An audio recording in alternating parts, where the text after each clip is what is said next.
इसकी परीक्षा है। जैसे हम आपसे प्रेम करते हैं और आप हमारे प्रतिकूल चले, फिर भी हम आपको प्रेम करें, तो इसका मतलब हमारे अंदर स्वार्थ बुद्धि नहीं थी।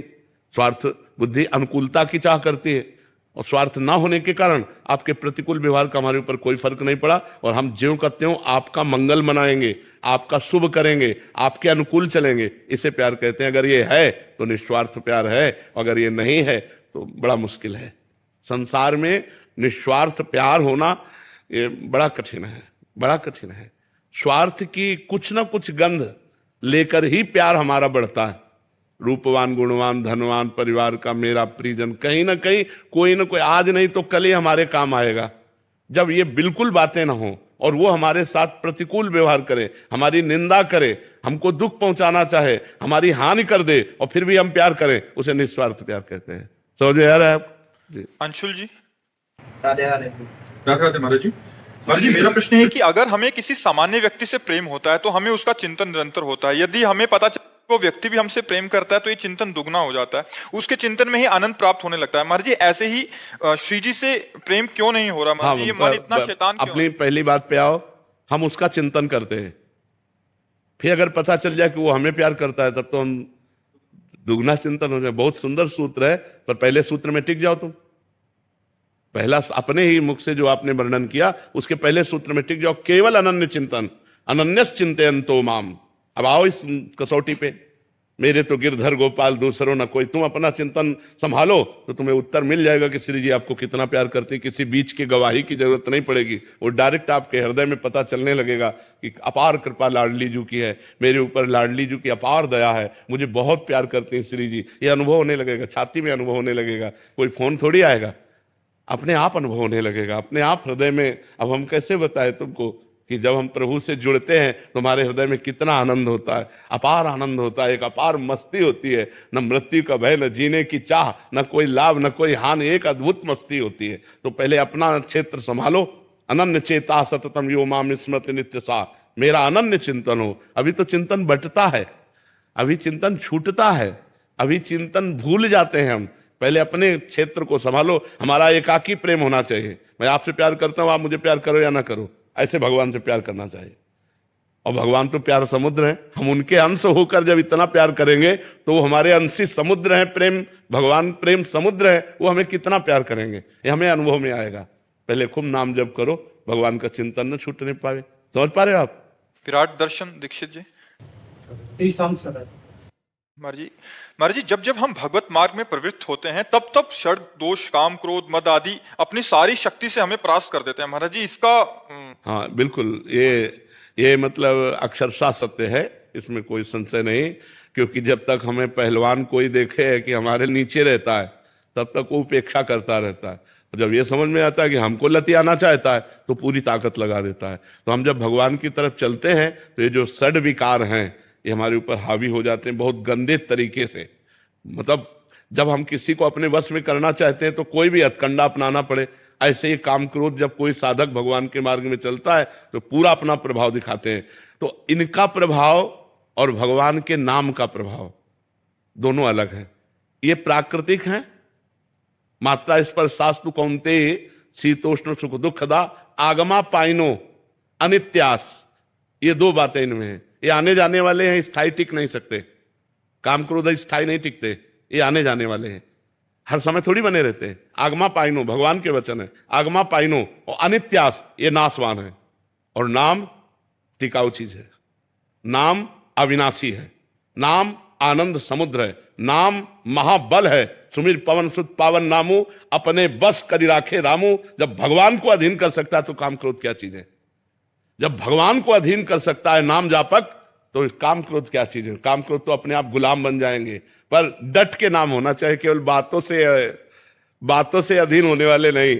डट के नाम जप करो और सहन करो। तास तितिक्षस्व भारत आगमा पाइनो अनित्यास तास तितिक्षस्व भारत। भारत का अर्जुन को संबोधन करते हुए भगवान कह रहे हैं इनको सहो। सहने से ये नष्ट हो जाते हैं, भोगने से ये प्रबल हो जाते हैं। और हमारा मन कहता है भोगने से शांति मिल जाती है। और त्यागात शांति निरंतरम, भगवान कह रहे हैं इनके त्याग से शांति मिलती। भोगने की इच्छा का त्याग करने से परमार्थ पुष्ट होता है, और भोगने की इच्छा होने पर भोगने से संसार पुष्ट होता है। काम पुष्ट होता है, क्रोध पुष्ट होता है। इसलिए बहुत सावधान। सबसे पहली गलती काम को बढ़ावा देने की है, विषयों का ध्यान करना, विषयों का चिंतन करना। ध्यायतो विषयान पुंसान संगास्तेषुपजायते। जहां हम विषयों का चिंतन करते हैं तो वही भोगने की इच्छा प्रबल हो जाती है, और जहां इच्छा प्रबल हुई तहां काम अपना तांडव मचा देता है। ध्यायते विषयान पुंसा संगास्तेषुपजायते संगात संजायते कामा कामात क्रोधो भी जायते क्रोधात भवति सम्मोहा सम्मोहा स्मृति विभ्रमा स्मृति भ्रंशात बुद्धिनाशो बुद्धिनाशात प्रणश्यति। वो भ्रष्ट हो जाता है। इसलिए विषयों का ध्यान नहीं, भगवान का ध्यान होना चाहिए, प्रभु का चिंतन होना। अगर साथ साथ में विषयों का चिंतन चल रहा है तो हमारी हानि नहीं कर पाएगा, लेकिन केवल विषय चिंतन चल रहा है वो हमारी हानि कर देगा। हम साधक को चाहिए कि जैसे विषय चिंतन चल रहा है, अब गुणों के वशीभूत अंतःकरण है, मान लो काम का चिंतन कर रहा है तो राम का चिंतन न छूटने पावे, तो काम हमारे ऊपर हावी नहीं हो पाएगा। और अगर भगवान का चिंतन छूट गया तो कहे हनुमंत विपत्ति प्रभु सोई जब तक सुमिरन भजन। ये बात पकड़नी चाहिए, हनुमान जी महाराज की है। जब सुमिरन भजन छूट गया उसी समय कोई न कोई माया फंसा लेगी। तो हमें नाम निरंतर जपना है। पूनम जी गुरुग्राम से। जय जय श्री हरिवंश। महाराज जी राधे राधे, श्री हरिवंश। प्रभु जी, त्रिगुणातीत स्थिति क्या है? गुण गुणों में वर्त रहे हैं, इस स्थिति को और अधिक स्पष्ट समझाने की कृपा करें महाराज जी। पहले तो अंतःकरण पवित्र होना चाहिए। जैसे अंतःकरण में हमारे 4 पार्ट हैं। बुद्धि का काम है निश्चय करना, मन का काम है संकल्प विकल्प करना, चित्त का काम है चिंतन करना, अहंकार का काम है क्रिया को स्वीकार करना, भोगों का भोक्ता बनना। ये पूरा डिपार्टमेंट गंदा है हमारा।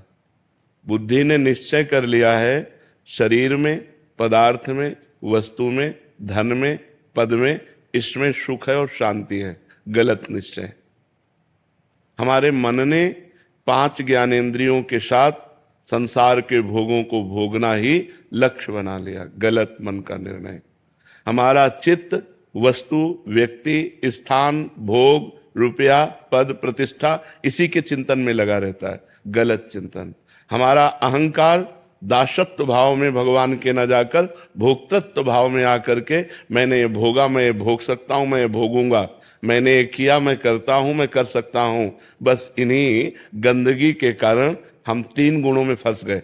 कभी सत्वगुण का चक्र तो शांत दया करुणा, कभी रजोगुण का चक्र तो भोग वासना धन संपत्ति की चाह, कभी तमोगुण का चक्र तो निद्रा आलस्य प्रमाद। ये स्थितियां आ जाती हैं। जब हम निरंतर भगवान का नाम जप करते हैं, हमारा निश्चय एक होता है, ये परमात्मा के सिवा सब असत्य है। जैसे हमारा ये शरीर है, किसी पद में है, कुछ भी व्यापार नौकरी धन संपत्ति के लिए जो हम कर रहे हैं, जो भी धन संपत्ति प्राप्त हो रही है, जो भी हम भोग रहे हैं, एक स्वाप्निक है। अभी शरीर छूटा, आपका पद गया, बैंक बैलेंस यहीं रहेगा, परिवार छूट गया, केवल आप निकल करके गए और आपके साथ जो पाप और पुण्य सामग्री है वो। अब इसके बाद हमें कौन सी योनि में डाला जाएगा हमें कुछ पता नहीं। ये गुणों के चक्र में हमारा बार बार जन्म, बार बार मरण, बार बार माँ के गर्भ में जाना, बार बार कर्मों के चक्र में फंस के भोग भोगना, यही चला रहा है अनादिकाल से। अब हमें अवसर मिला है मनुष्य जन्म में कि हम इस चक्र को सुधार सके। पूरा काट दें ये तो कोई महापुरुष काट सकता है, सुधार सके। अब हमारे द्वारा ऐसे पापाचरण ना बने जिसके कारण हमारी दुर्गति हो। हम सबसे अच्छी योनि में आ गए हैं, मनुष्य योनि। अब हमारे द्वारा ऐसे आचरण ना हो कि हम सुअर कुत्ता बने जाके, भूत प्रेत बने जाके। हमें कम से कम पुनः मनुष्य शरीर मिले, हम पुनः अपने राष्ट्र की सेवा कर सके, पुनः हम भगवान का भजन करके सुख और शांति को प्राप्त कर सके। तो ये जो गुणों का चक्र है, इस चक्र से हम तब मुक्त होते हैं जब 3 शरीरों से हमारा राग खत्म हो जाता है। स्थूल शरीर, इसके अंदर है सूक्ष्म शरीर, उसके अंदर है कारण शरीर, और सबके प्रकाशक तत्व के रूप में आत्मा विराजमान है। जब हम अपने आत्मस्वरूप का ज्ञान प्राप्त कर लेते हैं, तीनों शरीरों के राग से मुक्त हो जाते हैं, तो हम त्रिगुणातीत हो जाते हैं। और जो त्रिगुणातीत हो जाता है उसका लक्षण होता है, वो मान रहित होता है, वो मोह रहित होता है। कोई भी विषय भोग सामने उपस्थित होने पर भोगने की इच्छा नहीं होती। निरंतर आत्मस्वरूप के चिंतन में मगन रहता है, विनिवृत्त कामा, समस्त कामनाएं उसकी शांत हो जाती हैं। मान अपमान, सुख दुख, लाभ हानि, निंदा स्तुति, इसमें वो समान हो जाता है, वो परम पद का अधिकारी होता है। निर्माण अमोहा जित संग दोषा, अध्यात्म नित्या विनिवृत्त कामा, द्वंद्व विमुक्ता, सुख दुख संगई, गच्छन्त मूढ़ा पदमव्ययम तत्। अब त्रिगुणातीत पुरुष गुणानुगुण वर्तन्ते मनुष्या पार्थ सर्वसा, ये कैसे देखता है? जैसे हम देख रहे हैं कि आप क्रिया कर रहे हैं, लेकिन उसमें अहम नहीं कि मैं कर रहा हूं, ऐसे वो देख रहा है कि ये पांच भौतिक शरीर सूक्ष्म शरीर के द्वारा प्रेरित होकर ये क्रिया कर रहा है, मैं नहीं कर रहा हूं। और जो क्रिया हो रही है वो गुणों में हो रही है, कभी सत्वगुण में, कभी रजोगुण में, कभी तमोगुण में। वो ज्ञानी महात्मा अपने को अकर्ता जब अनुभव करता है, वो मोक्ष को प्राप्त हो जाता है।